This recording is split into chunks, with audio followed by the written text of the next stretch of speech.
1939 की बात है। सेकेंड वर्ल्ड वॉर शुरू हो चुका था। पूरी दुनिया इस जंग में झोंक दी गई थी। अलग अलग खेमे थे, अलग अलग देश के साथ मिलकर लड़ रहे थे। वही हथियार, गोली बारूद, यही सारी चीज़ें थी। और इस जंग में एक नाम था हिटलर का भी। कहते हैं कि जाने अनजाने, चाहे अनचाहे, चाहे क्रेडिट कोई भी ले, बट ये जो एटम बम बनाने की पहली सोच थी वो हिटलर के दिमाग से आई थी।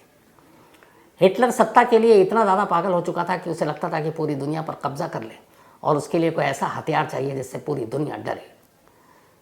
तो 1939 के सेकेंड वर्ल्ड वॉर में पहली बार दुनिया के कई देशों को लगा कि यार लंबा इतने वक्त तक जंग चल रही है, जैसे पहला वर्ल्ड वॉर भी कई साल तक चला, तो जंग जल्दी खत्म हो, देश को जल्दी डरा सकें या जीत सकें, उसके लिए कौन सा ऐसा हथियार होगा। तो उस वक्त एक होड़ सी मची थी, एक ऐसा खूनी हथियार, एक ऐसा बॉम्ब जिसको दिखाकर या गिराकर सामने वाले को डरा सकें और फिर अपने ऊपर उसको काबू में ला सकें। हिटलर पूरी तरीके से इसकी तैयारी में जुटा हुआ था। अपने तमाम साइंटिस्ट को उसने इस काम में झोंक रखा था कि मुझे एक ऐसा बॉम्ब बना कर दो जिससे मैं तबाही मचा सकूं। 1939 में ही बर्लिन में एक लेबोरेटरी में 3 साइंटिस्ट बैठे थे और ये तीनों काम कर रहे थे ऐसे किसी खतरनाक बम के बारे में। अब उसमें कुछ जोड़ घटाओ जमा जो भी है फिजिक्स की ज़ुबान में, तो वो बॉम्ब बनाने की टेक्निक और तरकीब पर तो काम कर रहे थे, पर कुछ सवाल थे जो उनके जवाब नहीं मिल रहे थे। इत्तेफाक से ये वो दौर था जब लीजेंडरी साइंटिस्ट आइंस्टाइन, उनका हर तरफ नाम था। बहुत सारे ऐसे साइंटिस्ट थे जो बॉम्ब पे काम कर रहे थे, उनको कुछ सवालों के जवाब चाहिए थे। उन्हें लगा शायद आइंस्टाइन के पास इसका जवाब होगा। तो चाहे अनचाहे आइंस्टाइन तक ये बात पहुंच गई उनकी अपनी साइंटिस्ट बिरादरी के ज़रिए कि ये लोग जिस सवालों के जवाब को ढूंढ रहे हैं वो सवाल कुछ और नहीं है बल्कि ये है कि कैसे न्यूक्लियर यानी कि एटम बॉम्ब बनाया जाए। अब जब ये बात आइंस्टाइन ने सुनी तो उनके कान खड़े हो गए, हालांकि उनके कान वैसे ही बड़े हैं। तो उन्होंने फ़ौरन ख़तरे को भांपते हुए उस वक्त अमेरिका के जो राष्ट्रपति थे रूजवेल्ट, उनको एक लेटर लिखा 1939 में और कहा कि जर्मन और नाजी जो हैं वो एटम बॉम्ब या न्यूक्लियर बॉम्ब बनाने की कोशिश में लगे हैं और अगर ऐसा होता है तो ये बहुत ख़तरनाक है। अब आइंस्टाइन जैसे कद के एक साइंटिस्ट ने अमेरिकी प्रेसिडेंट को जब ये लेटर लिखा, जंग जारी है और हिटलर का हर तरफ खौफ, नाजी सैनिक, ख़ासतौर पर यहूदियों के ख़िलाफ़ जिस तरीके का जुल्म किया हिटलर ने, तो ये बात अमेरिकी राष्ट्रपति तक जब पहुंची तो उन्हें भी लगा गड़बड़ है और उन्हें लगा कि अगर किसी और देश ने ये बॉम्ब बना लिया तो फिर अमेरिका के लिए बड़ा मुसीबत हो जाएगा, और ख़ासतौर पर अगर हिटलर के हाथ में ये बॉम्ब लगा और उसने पहले बना लिया। आइंस्टाइन के इशारा देने पर कि हिटलर इस कोशिश में है, बर्लिन के लैब में बाकायदा इस पर काम चल रहा है, लेकिन आइंस्टाइन का ये भी कहना था कि इसमें कुछ ऐसी चीज़ें हैं जो शायद वो कामयाब ना हो पाएँ बॉम्ब बनाने में, लेकिन आज नहीं तो कल कोई ज़रूर न्यूक्लियर बॉम्ब बना लेगा, क्योंकि तब तक साइंटिस्ट इसके ऊपर बहुत काम कर चुके थे। तो 1939 में जब रूजवेल्ट को बताया गया लेटर के ज़रिए, तब रूजवेल्ट ने फिर तय किया कि अमेरिका एक ऐसा बॉम्ब बनाएगा जिससे दुनिया डरे और ये सेकेंड वर्ल्ड वॉर जल्दी ख़त्म कर सके, कम से कम उस बॉम्ब को दिखाकर और डराकर। और इसी के बाद अब रूजवेल्ट ने 1941-42 आ गया, तब तक 1939 की बात है। तो उसी दौरान में रूजवेल्ट ने फैसला कर लिया कि वो इस प्रोजेक्ट को आगे बढ़ाएंगे और ये एक दुनिया का सबसे ख़तरनाक बॉम्ब बनाएंगे और उस पर काम शुरू करेंगे। तो अब इसी के लिए 1942 में अमेरिका ने इस प्रोजेक्ट की जिम्मेदारी एक जनरल को दी थी और उसमें टॉप साइंटिस्ट, ख़ासतौर पर जो फिज़िक्स से जुड़े हुए थे, उन सबको शामिल किया गया। और फिर अब तय हुआ कि अमेरिका एक बॉम्ब बनाएगा, एक ऐसा बॉम्ब जैसे पहले दुनिया में किसी ने बनाया नहीं। तो अब तमाम साइंटिस्ट लग गए, इस प्रोजेक्ट की शुरुआत हुई। और चूँकि इस प्रोजेक्ट पे काम करने के लिए एक जगह को चुना गया था, वो था मैनहट्टन, अमेरिका का एक जगह। तो इस प्रोजेक्ट को नाम दिया गया मैनहट्टन प्रोजेक्ट। अब मैनहट्टन प्रोजेक्ट जो उस वक्त दुनिया को नहीं मालूम है, खामोशी के साथ, वो था एक बॉम्ब बनाना, एक ख़तरनाक, बेहद ख़तरनाक बॉम्ब बनाना। अब मैनहट्टन प्रोजेक्ट शुरू हो गया, लेकिन इसमें कौन कैसे क्या करेगा, क्योंकि बहुत सारी चीज़ें थीं इस बॉम्ब को बनाने के लिए और ज़रा सी लापरवाही भयानक तबाही ला सकती थी। तो आखिरकार इस बॉम्ब के प्रोजेक्ट के जो डायरेक्टर चुने गए वो ओपनहाइमर थे, रॉबर्ट ओपनहाइमर। उन्होंने इस सब्जेक्ट पे बहुत काम किया था। तो ओपेनहाइमर तैयार हो गए। अब उसके बाद हुआ कि इस बॉम्ब को बनाने के लिए क्या क्या चीज़ों की ज़रूरत है। सबसे पहले तो एक शहर और आबादी से दूर एक सुनसान जगह चाहिए था, ताकि कुछ भी गड़बड़ हो जाए तो वहाँ पर तबाही ना फैले। तो इसके बाद एक जगह चुनी गई जो मैक्सिको के पास है, लॉस एलामोस। लॉस एलामोस एक सुनसान रेगिस्तानी इलाका, पहाड़ी इलाका, और बिल्कुल वहाँ कोई आबादी नहीं, कोई इंसान नहीं, दूर दूर तक। तो ये था कि यहीं पे इस प्रोजेक्ट पे काम शुरू होगा, जो मैनहट्टन प्रोजेक्ट है बॉम्ब बनाने का। तो बिल्कुल शहर से दूर लॉस एलामोस की जगह को चुना गया। अब इस प्रोजेक्ट पे काम करना मुश्किल और दुश्वारी है कि वो सुनसान रेगिस्तान पहाड़ी इलाका।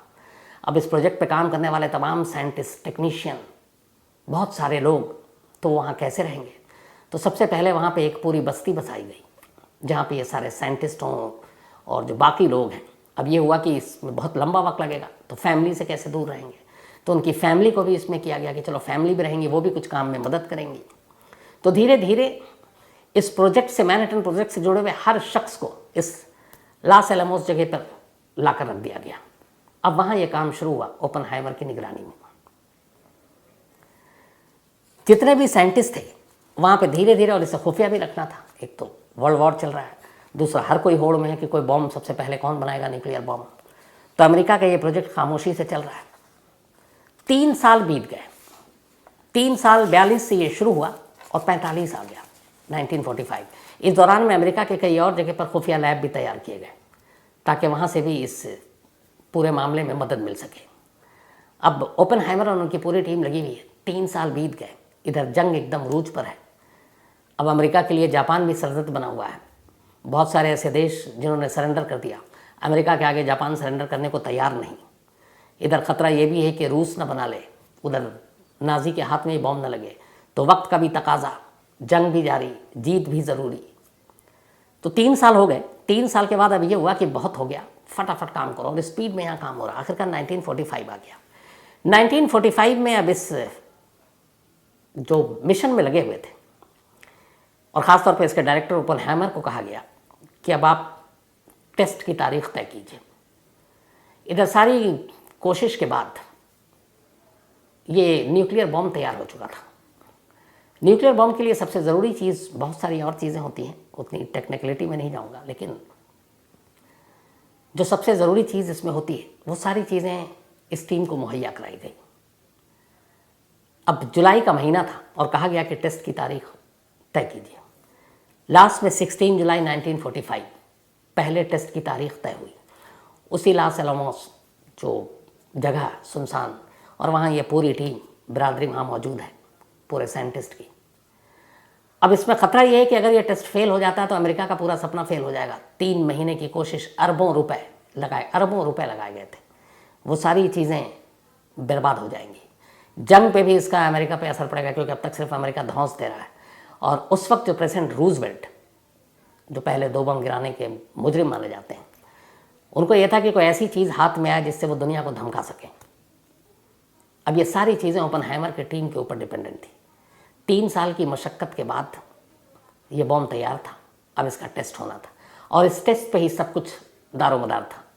सेकेंड वर्ल्ड वॉर का भी, अमेरिका के सुपर पावर बनने का भी, जापान की शिकस्त या सरेंडर का भी, और ख़ुद रूजवेल्ट की अपनी साख भी, और उधर ओपेनहाइमर की अपनी साख भी, क्योंकि वो इस प्रोजेक्ट के डायरेक्टर थे।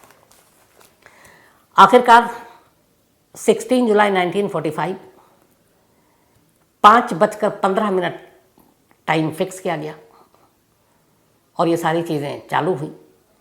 अमेरिका के जितने ताकतवर लोग थे, उनके प्रेसिडेंट और इस प्रोजेक्ट समेत सभी की निगाहें अब वहाँ पर थीं, उस लॉस एलामोस की जगह पर। बेस कैंप जहाँ पे ये सारे साइंटिस्ट और ये लोग रहते थे, उससे दूर, क्योंकि जब आपको टेस्ट परीक्षण करना है तो उसका असर भी होता है, और उस वक्त ये भी पता नहीं था कि इसका असर कितना होगा। तो बहुत सारे खतरे थे। उसके रेडिएशन का क्या असर होगा ये भी नहीं मालूम था। ये रेडिएशन का असर वक्ती होगा, रुक जाएगा, या फिर ये परमानेंट कभी ख़त्म नहीं होगा, ये भी नहीं मालूम था। बहुत सारी ऐसी चीज़ें थी जिसके सवाल के जवाब नहीं थे। तो दुनिया को एक सबसे ख़तरनाक हथियार देने का ट्रायल होने जा रहा था। तारीख 16 जुलाई 1945 सुबह 5:30 पर जब यह टेस्ट हुआ, बटन दबा, ओपेनहाइमर समेत तमाम लोगों की धड़कनें रुकी हुई थी, कहते हैं इस प्रोजेक्ट के वजह से ओपनहाइमर का वेट करीब 20-30 किलो कम हो गया था। जब ये टेस्ट हुआ और जो धमाका हुआ, उस धमाके ने डरा दिया था उस वक्त बेस कैंप में मौजूद खुद ओपनहाइमर जैसे लोगों को भी। उनका जो अंदाज़ा था कि ये इतना ताकतवर ब्लास्ट होगा, उससे 50 गुना ज़्यादा ताकतवर धमाका हुआ था। मतलब आंखें चौंधिया गई। 160 किलोमीटर दूर तक उसकी कंपन महसूस हुई थी जब ये टेस्ट हुआ था, पहला न्यूक्लियर।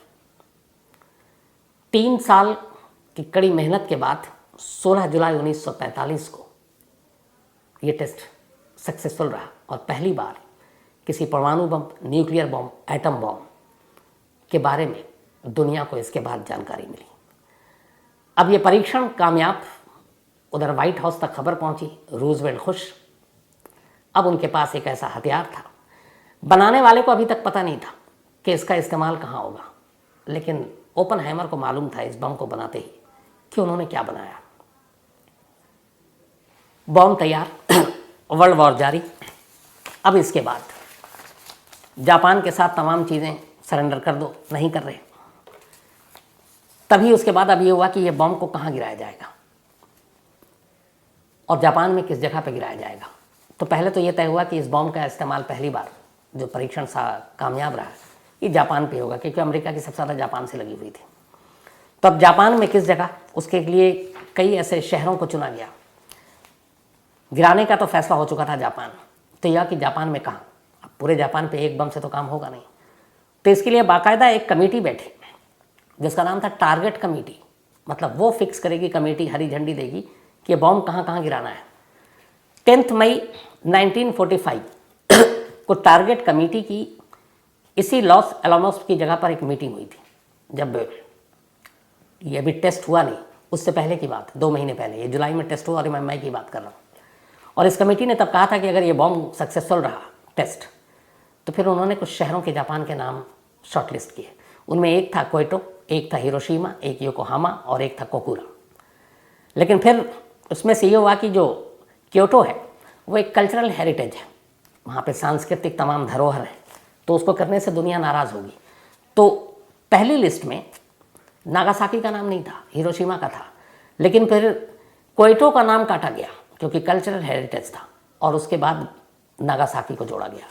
यानी नागासाकी बदकिस्मत शहर था, ओरिजिनल नाम उसका लिस्ट में नहीं था, और क्योटो खुशकिस्मत था, सिर्फ कल्चरल हेरिटेज की वजह से उसका नाम बच गया। अब ये हुआ कि उस वक्त 2 बम थे, तो 2 बम 2 किस शहर पर, तो फिर उनमें से जो योकोहामा और कोकुरा, ये नाम भी कट गया। अब फाइनल 2 बचे, हिरोशिमा और नागासाकी, और तय हुआ कि इन्हीं के ऊपर बम गिराएंगे। इसके बाद रूजवेल्ट अमेरिकी प्रेसिडेंट का इंतज़ार किया गया कि ये बम तैयार है, कैसे, कब, कहाँ गिरना है।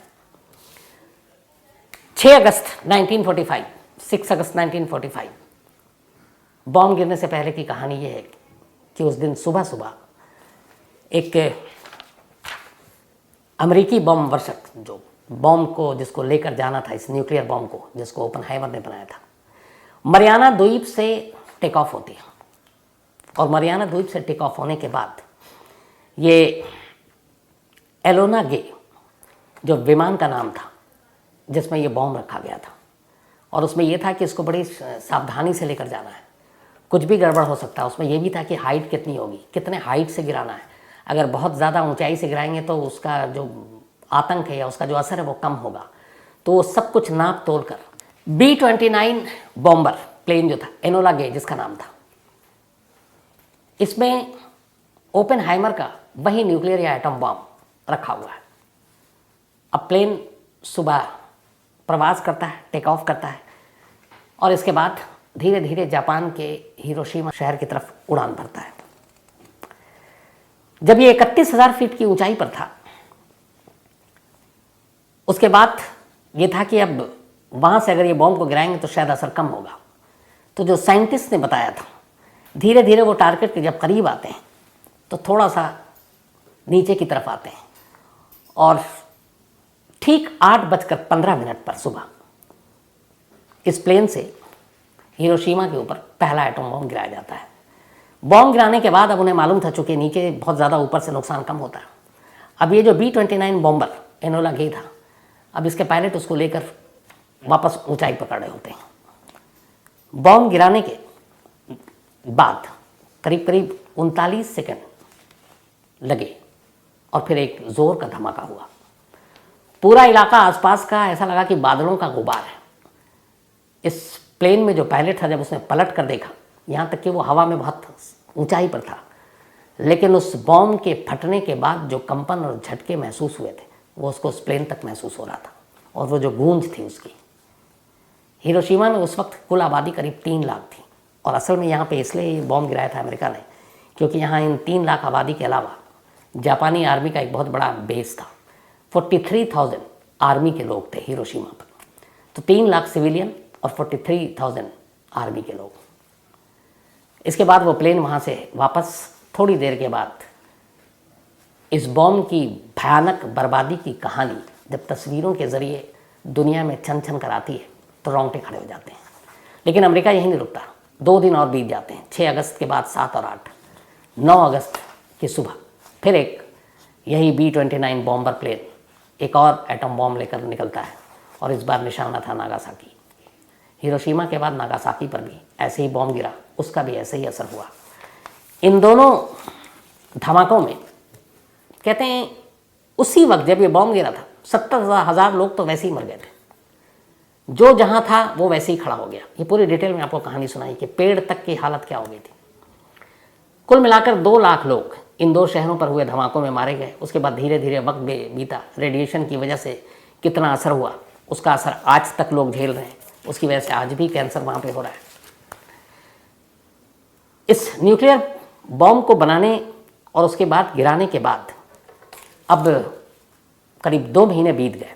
ओपनहाइमर को यूएस के प्रेसिडेंट अपने पास बुलाते हैं, व्हाइट हाउस। वो वहाँ जाते हैं।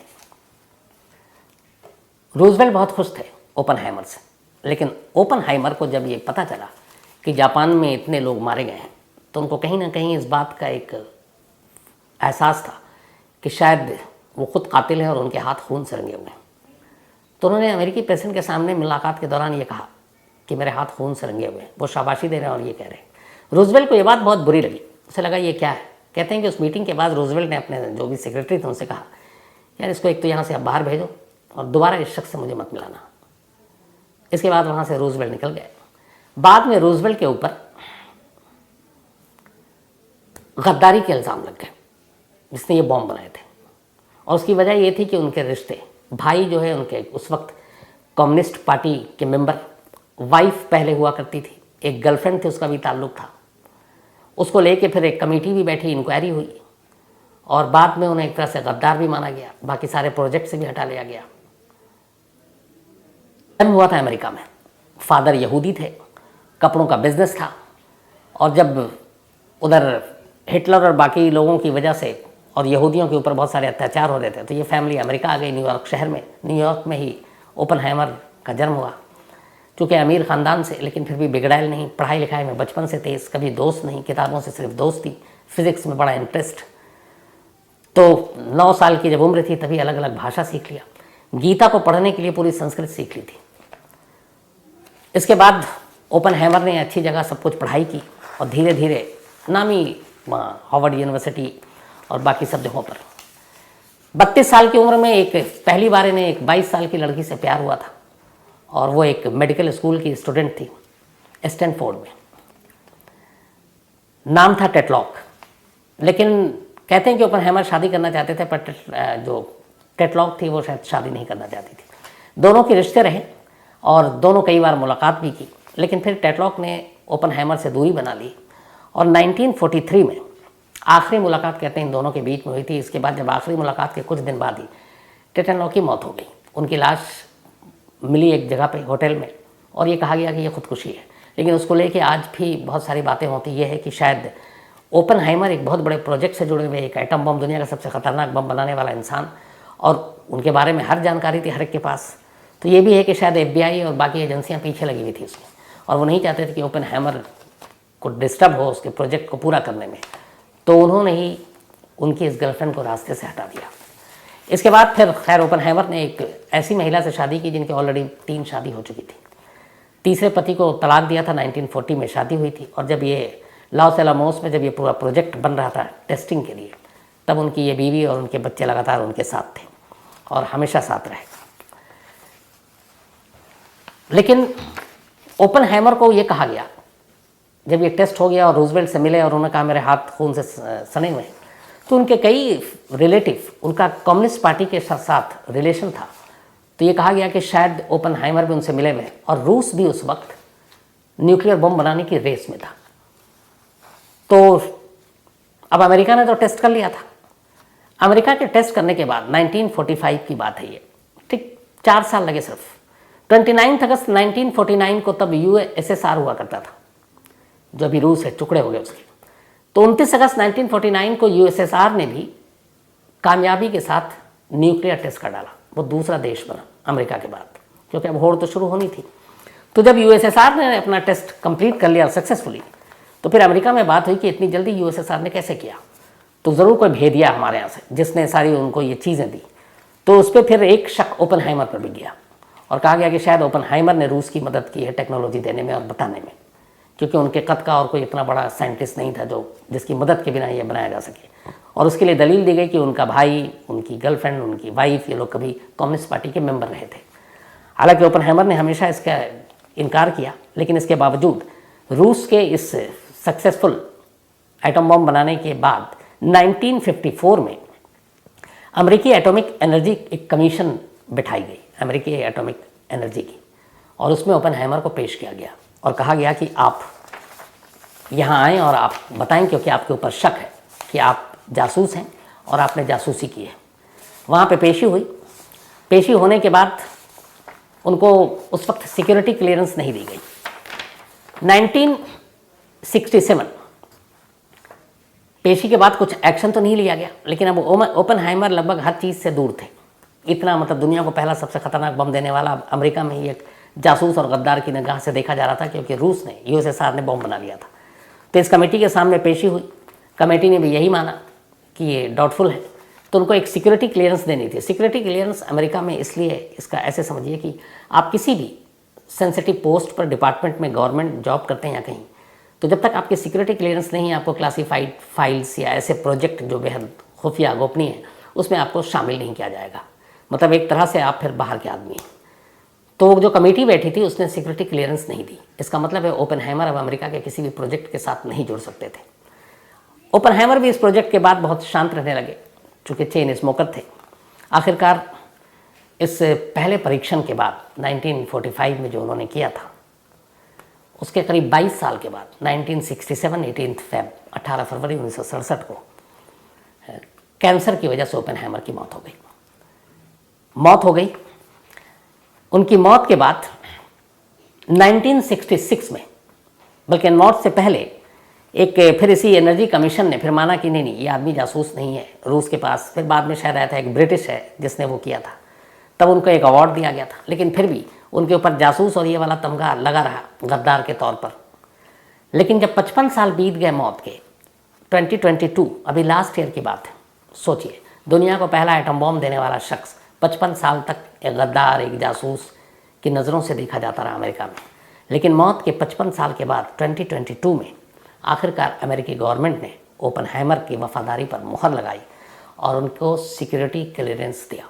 अब यहाँ पे आप देखिए कि सिक्योरिटी क्लियरेंस तब दिया जब उनकी मौत हो गई।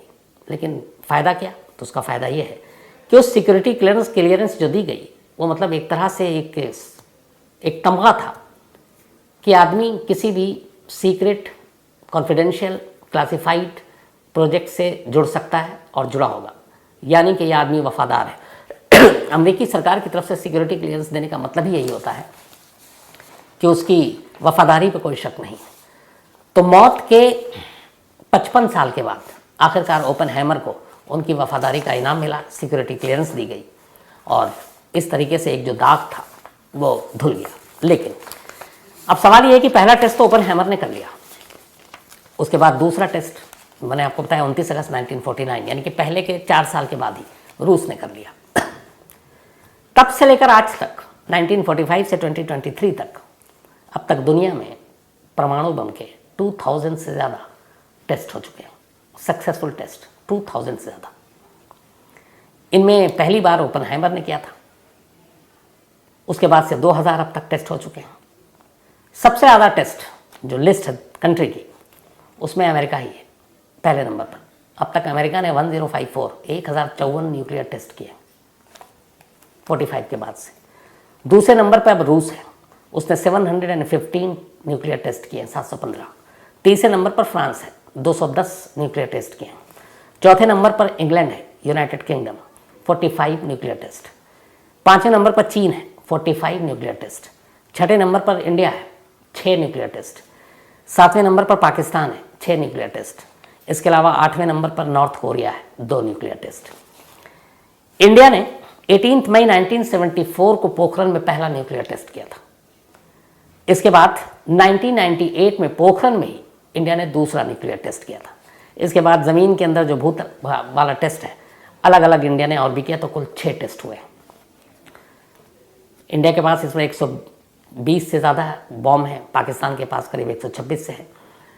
अमेरिका और इन सबको मिला लें तो इतने बॉम्ब हैं इस वक्त, न्यूक्लियर आइटम बम जो ओपनहाइमर छोड़ गए, आइडिया दे गए कि अगर ये सब इस्तेमाल हो जाए, बल्कि इसका आधा इस्तेमाल हो जाए, तो ये दुनिया ख़त्म है। अब और वो जो हिरोशिमा नागासाकी को गिरा था वो तो कुछ नहीं है, अब उससे 50 से ज़्यादा गुना ताकतवर बम बन चुके हैं, हाइड्रोजन बम बन चुका है। तो ये इस बॉम्ब की हालत है। अब सबसे इम्पोर्टेंट और इंटरेस्टिंग बात यह है कि न्यूक्लियर बॉम्ब बनाने के लिए प्लूटोनियम की ज़रूरत होती है। आपने सुना होगा ये नाम प्लूटोनियम। यह है क्या और क्यों ज़रूरत होती है, इसको ऐसे समझिए। ये जो बिजली बनती है, आमतौर पर इसमें कोयले का इस्तेमाल होता है। तो अब बिजली बनाने के लिए कितना कोयला जलता होगा? 1 ton, 2 ton, 20 ton, 50 ton, 1 lakh ton. लगातार बिजली बननी है तो लगातार कोयला जल रहा है, और फिर उससे धुआं निकल रहा है, भाप निकल रहा है, और उससे बिजली बन रही है। अब 1 लाख टन कोयले से बिजली बन रही है।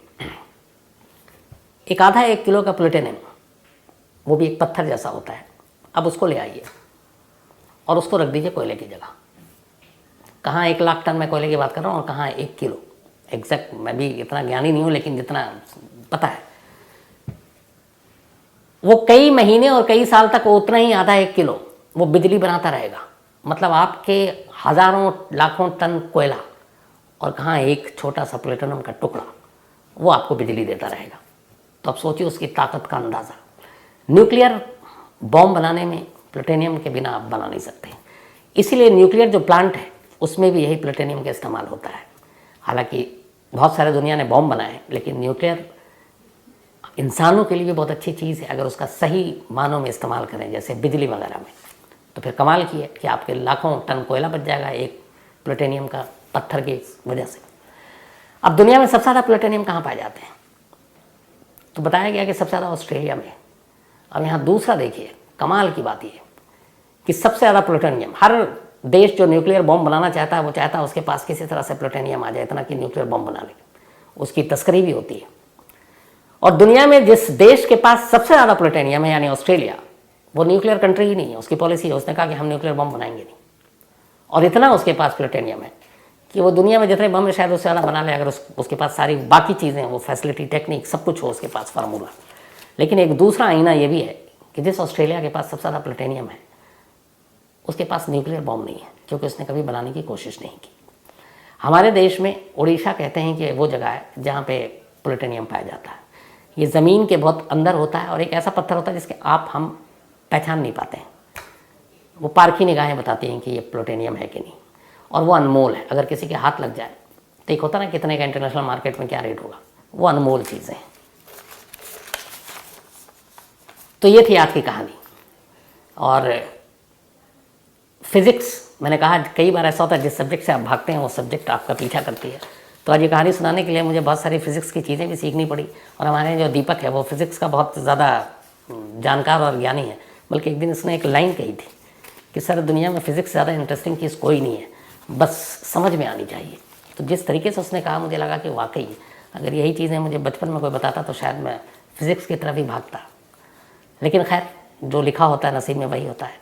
तो आज कहानी में इतनी ही। आप लोग ज़रूर बताइएगा कि आपको कहानी कैसी लगी। कहीं